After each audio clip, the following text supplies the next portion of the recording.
Welcome back to another Kerbal Space Program episode, and today we're going to do things a little bit different than we normally do them. There's not going to be a build video, and this isn't going to be really a mission. We're not doing Eve today, we're going back to Duna.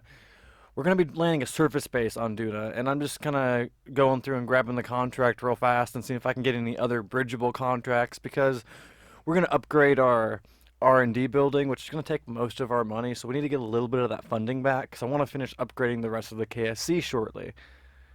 I figured this would be a good way to, one, show you guys the proper way to get back from Duna, because in my last video I kind of showed you guys the easy, lazy way. I'm going to kind of explain gravity assist a little bit, and a really, how do I put this? We do some aero braking, but it's not very aggressive aero braking because this is not the right kind of ship to do aero braking. And I guess now, if you weren't here with me in the live stream, I only saw a couple of you guys down there. We actually did another Duna mission to finish leveling up Val and to grab a little more science so we can unlock these bigger rockets because it makes it a little bit easier. Now, before I was not using any of the DLC parts or any modded parts, because I was trying to make it accessible for everyone, but we kind of gone over the main part of the game, so I wanted to have a little fun. So I'm actually going to be using some of the Saturn V parts to make a nice big booster for this, because this is going to be a little bit of a heavy payload. This is definitely recreatable using the Mammoth engines that you unlock if you dump the DLC. You just have to give it two slightly bigger side boosters, but it will equal out to be about the same thing. I'm just a really big fan of how the Saturn V works. But we have a plant flag on Duna, we have the outpost on Duna, and then we have that scientific data from around Kerbin just to get a little bit of funding. But this is going to be just under 600,000 funds just for that outpost. And outposts they're pretty generally easy to do, especially if you want to make like a cheap throwaway one. I went a little overboard because I wanted to kind of do something fun and more interesting than my normal videos. And that's partially why I'm leaving out the build video, because a build video alone, even at ×4 speed, is about the same length of this video overall. Because I do a lot of weird things you guys normally don't see in the build videos when I'm testing ships. But if you guys want, I can actually go ahead and upload just the build video. If you guys want to see some of the tricks I do when I build stuff like this, like stations and surface bases, because there's a couple little like move tool tricks and tricks using the engine plates, which I actually kind of want to talk about a little bit later once we see the payload. But we're just going to kind of get through the main part of the launch real fast. We're going to slow it down once I release that fairing so you can actually see the payload. But we've already gone over getting into orbit a few times, so I don't need to really go back over it. But this is going to be the payload. As you see, it's a pretty basic service base. But that little thing that sits on top of the dome on the top of the base, that will not be staying with us. That is basically a Skylon, not Skylon, I'm sorry, a Skycrane style parachute unit that has some little Sepratron SRBs on it and has all the parachutes, and I used an engine plate to basically give it a little bit of room from the top of the thing with a decoupler. So as we land, we're going to release that like as soon as we land, and it's going to shoot that unit off, and it's just going to kind of go onto the wayside. I do pop it off a little earlier than I wanted to. The trick is to do it as soon as the parachutes collapse, so it just shoots off and then blows up. Unfortunately, the parachutes didn't do what I wanted them to do, and they ended up just floating and landing next to the base somewhere. I just deleted it later, it's fine. I'm going to speed through this part real fast because I want to actually show you guys how to do the split burns to be more efficient as well. My maneuver node maker, I keep trying to use the updated modded version of better maneuver node maker, and it has a weird issue with KSP 1.9 right now, so I end up slowing it down when I get it all fixed and everything. But basically what you want to do is get an encounter with Duna like we normally were. We're going to kind of go ahead and pull the prograde marker out to about 1250-ish, and then we're going to just kind of rotate it back and forth until we get a nice encounter with Duna. Now once we do this, we're going to zoom back into Kerbin, and we're going to alter that maneuver node and drag the retrograde marker back until we have a very eccentric orbit around Kerbin, just sticking past Minmus. There's a reason for this. Basically, we're going to do this the big part of the burn with that mammoth engine that I put a little extra fuel in. We didn't need as much fuel as I had in there, but this is how I normally do missions, especially with nuclear. I do the brunt of the burn with the orbital insertion stage, which has a probe core on it, and then I warp up to the top of my orbit. I deattach it. I burn it a little retrograde so it smashes into the planet, so it's not floating around. Sometimes your periapsis will dip a little bit, and I'll have to use the nuclear stage to kind of puff prograde a little bit. I actually had to do it in this case. In fact, I had a weird little mun encounter I had to adjust here, which you'll see momentarily once I get to that point. But I'm going to do that 909 meters a second with the stage that we used to get into orbit. And the reason for this is one, we're using the Oberth effect, which we talked about in the first Duna video when we did the slowdown. But we're going to go up to the top of the orbit, detach it, crash it. Now, when the main ship, the nuclear ship, comes back down to Kerbin's periapsis, it's going to pick up speed. So it's going to be going a lot faster than orbital velocity. It's going to be going closer to 3,000 meters a second. And that's kind of the whole thing. When you do that, you have to make a lot smaller burns. It's more efficient because you're kind of using the Oberth effect. And since the thrust to weight of a nuclear engine is, it's barely a thrust to weight ratio, to be honest with you. But because of that, the burns are usually a bit longer, and longer burns tend to be more inaccurate. And because they're so long, you end up drifting away from, being close to the planet, and you can't take advantage of the Oberth effect as much. So what we're doing in this case is we're going to only be burning when we're really close to periapsis. That way we get the most efficient burn. This is not necessary for the setup. This ship is super overbuilt. In fact, I never end up using enough fuel to actually dump those side tanks. I bring those back and blow them up in Kerbin's atmosphere. That's how over-engineered the ship is. Purely because we split the burn. It saves us a lot of delta V. Overall, it saves a few hundred, but because we can use that insertion stage to get the first major part of our burn done, and then we can use the nuclear engine to the second part, we end up only expending about 200 meters a second in delta V on that nuclear stage, which has, I think when you take the top of the weight off at full fuel, it's somewhere around 4,800 after you expend the tanks. Way more than needed.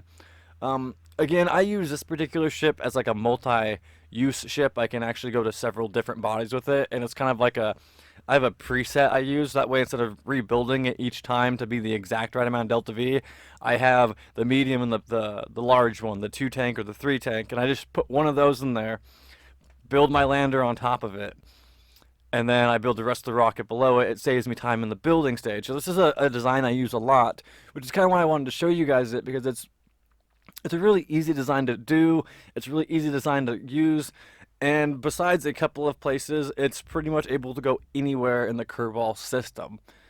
That's kind of why I wanted to show you guys, especially when we did the Duna video. It was a longer build video. I wanted to show you guys how I put this together because it's a really good craft to use as a transfer stage.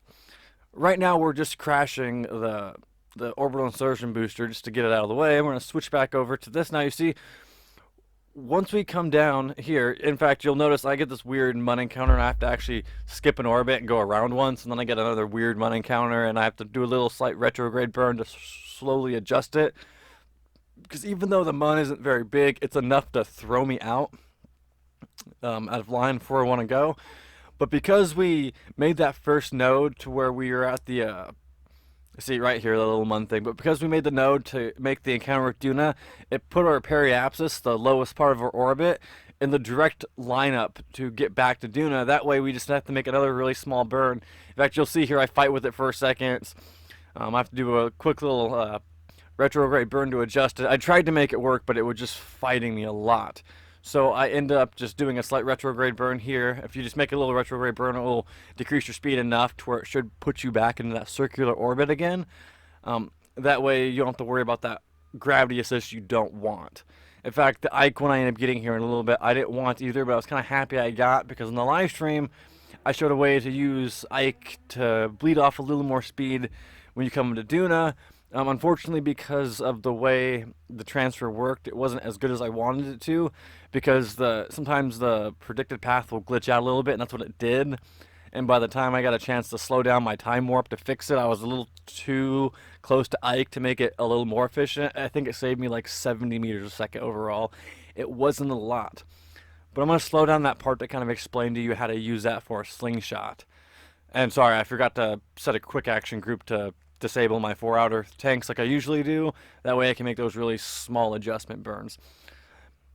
This is a thing in new KSP 1.9, so console players can't use that action set thing I'm messing with. Unfortunately, you guys have to set them in the VAB. It's just not something that your guys' version of KSP has.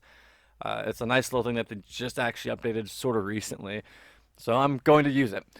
The nice thing about it too, especially for PC players, if you forget what action group you set, like if you have a bunch of different action groups, you can just pull that up real fast and be like, okay, so it's action group 6.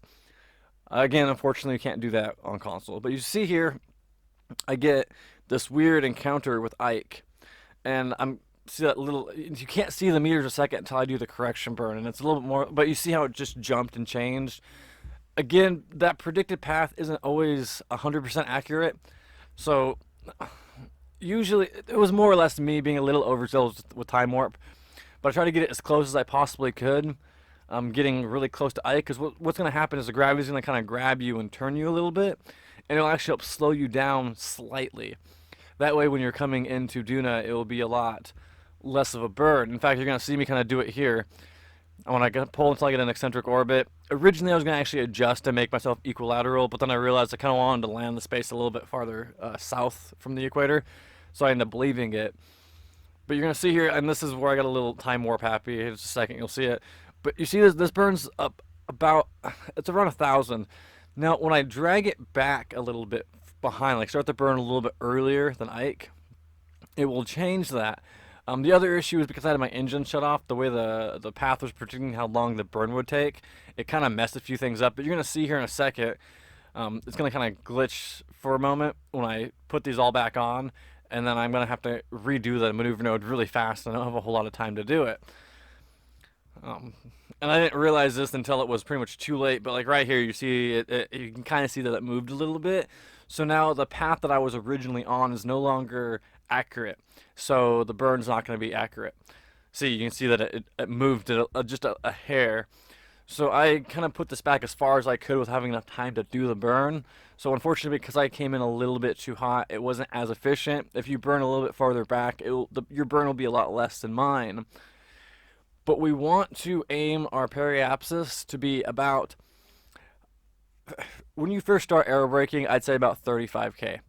Duna is very forgiving until the very base of the atmosphere. But because we have those little units that stick out of the side, they're not as structurally sound as I'd want them to be. So if you have like the ship we used last time for Duna, you could aerobrake pretty easily in that ship. As long as you fold your solar panels and antennas in, you're good to go. Unfortunately, I actually had to do a couple of quick saves because I was trying to see how low I can push this particular craft. And unfortunately, because of the way the actual unit that we're landing on the surface is designed, like there's those things that sit out because it's not balanced, it made it really wobbly, and it kept breaking off parts of them from getting too low to the surface. So this is a very low intense aerobrake, I guess you'd say. But you're gonna see here in a second, I'm actually gonna slightly adjust it to where, I'm doing it right now where I get it down. I start at 40,000 just to test it, and then I end up dropping it to about 35. But I'm gonna kind of explain to you how to use aerobraking. Now, if you don't get that word icon counter, you can still do this anyways, and you can save a lot of fuel. I got kind of tired of waiting. It takes a few orbits to have this actually work with the way Duna's set up and how high we are above the surface. But once we enter the atmosphere, I'm going to switch over to the map screen. You'll actually see the top of our orbit start to come down a little bit. And it's because the atmosphere is slowing us down just a hair. Now, depending on what planet you're in, that is a bit different. Sometimes it's a little more aggressive, sometimes it's not. Duna is a great place to practice aerobraking because, again, I never even got a heat meter on that. Duna's atmosphere is very thin. It's just really thick towards the bottom. The other thing is, if you get too low, like under 20,000 from the surface, there are some mountains in there that you may or may not get a little close with, depending on what angle you're at. But you see here, I'm going to kind of point prograde. And the reason I do this is just in case I slow down a little too much. If you puff prograde, it will keep the top of your orbit from dipping too low. But I switched over to retrograde and I realized it wasn't coming down. Just made a couple of quick puffs just to bring that orbit down a little bit more. And then we're going to swing around, put our periapsis back up to about 60K and just do a small burn to finish us off. But normally, if you use just engines, especially at the speeds we came in at, even with that other trick I showed you guys, you're still looking at expending a roughly 1,600 meters a second. It could be a little less, a little bit more. That's just kind of like a baseline number. We end up only expending about 400, 450 meters a second, give or take, to do this actual part of the burn. And you have to add on the fact that we also had to spend some with Ike, but that was more or less because I messed up. If you do that correctly, when I did it on live stream, I actually only had to do a 280 meter second burn using Ike off to get my periapsis low enough to do an aero brake on the Duna, and the whole me stopping on Duna and getting an orbit around it, I spent, I think, 700 meters a second in total to get a circular orbit using aero braking and that gravity assist with Ike. You can't always plan it, but Ike, the way Ike, how close it is and how big it is, it's fairly easy to get yourself an encounter with it as you're coming in to Duna. You just kind of got to play around with the maneuver node when you're making the adjustment burn. But enough of that. We got a circularization burn. We're going to go ahead and land this thing. Now, landing a surface base on Duna is basically the same thing as doing a lander. We got a little engine on the bottom to finish slowing us down. I kind of tucked it up in there, which usually I don't like clipping. I was going to use a Terrier engine, but because I wanted to add that convertertron and a few other things onto this base to kind of make it a little bit more intense instead of just doing the bare minimum, it made it a little too heavy for the Terrier. The Terrier didn't quite have the thrust of weight to slow the ship down enough without damaging it. It came really close, and it's a lot better of a profile, but this was more of a safe than sorry situation. We do unfortunately land into a biome we've already been into, which is fine because we have that science lab, and I'm not actually going to use it because I don't really like using them, but I'm just going to show you how powerful a surface base can be. You see, I'm going to go ahead and deploy my parachutes as they come down, just making little puffs here and there. And then I'm just going to stop burning at all. We have way too much fuel in this, to be honest. And then we're just going to slowly fall to the ground and just make minor puffs to slow us down. And the trick with this is as soon as you touch down to hit that stage release, to have that thing go flying off when the parachutes collapse. Unfortunately, I did it a little early right here. And that thing is just going to kind of float away. If you do it too late, or sorry, too early, you have a chance of it coming down and smacking the top of your surface base. But this will just go ahead and drop it, right next to us. Either way, we're just going to go ahead and power everything on, unfold all the stuff, give you guys a quick little walk around of it.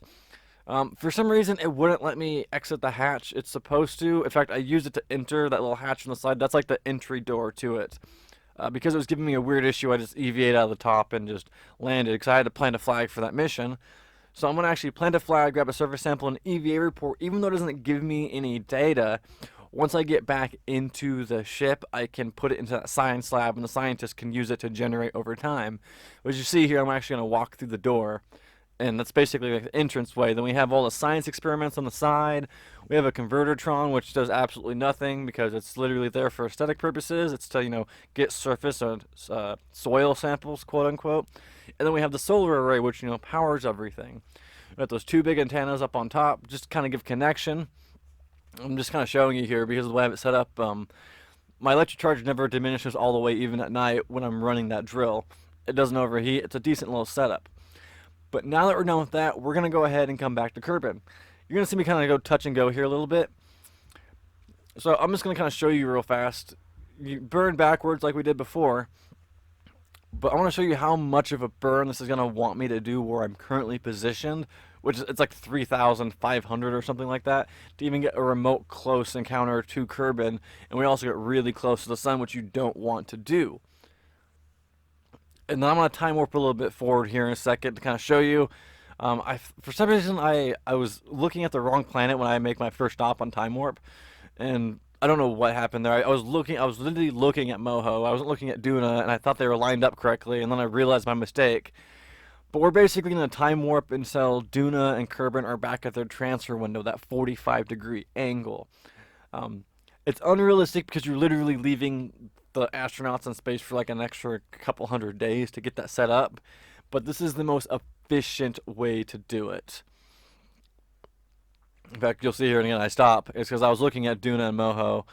For some reason, I did it that way, and because that's about 45 degrees. Kerbin was not even close to the right spot. And I kind of realized it here in a second. I'm going to go ahead and speed it back up. But basically, we're just going to time warp until Kerbin and Duna are at that 45-degree relative to each other. Again, I stopped at 90 degrees too. This was like 3 o'clock in the morning when I was running this mission. I was getting tired, and then again, I realized my mistake again. So you just go ahead and time warp up until you're at that 45-degree angle transfer window, and then you should be able to do the burn back to Kerbin for really relatively cheap. I do start this a little earlier and spend a little more fuel because we have it. I didn't feel like time warping anymore. But you're going to see here, I'm going to kind of pull this up, and I'm going to get a sort of close encounter, and I have to make some adjustments here and there to get it to actually connect. But you'll see here in just a second, I end up doing this for pretty cheap, I think.